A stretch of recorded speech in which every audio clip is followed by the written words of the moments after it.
Hello guys, magandang araw sa ating lahat. Guys, nandito na naman tayo, may gagawin tayong project ngayon, may pagkakabala na naman tayo. And nandito tayo ngayon sa kwarto ko.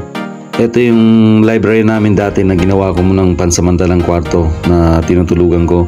Pansamantala guys, ginlagyan muna ng wall na yero yung gilid niya kasi walang walang wall.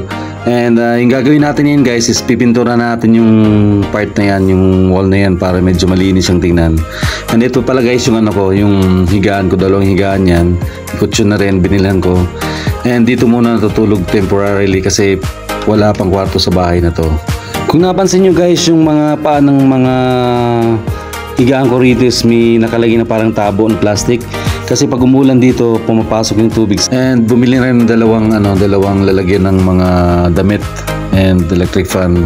And may mga konting design na rin. So ito yung palabas dun sa sala namin. Nilagyan ko ng harang muna na tanggal-tanggal lang. Inuusog ko lang yan paggabi para malaki yung pinto ng ng kwarto.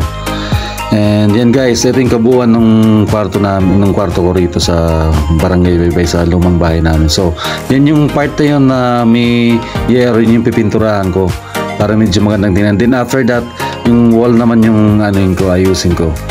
Yun guys, samahan nyo sa isang naman nakapagod na activity ngayong araw na to.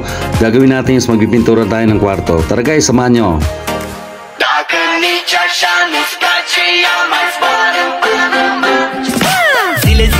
Zile, zile, eu alerg Iar mile pe Maidan pentru tine să-ți dau un dar cel mai de preț, dar fără niciun ban Ganja, iarba sunt inutile Numai tu știi, gheață să-mi dai aripile În Jamaica sau în Chile Inima face bom numai pentru tine Numai pentru tine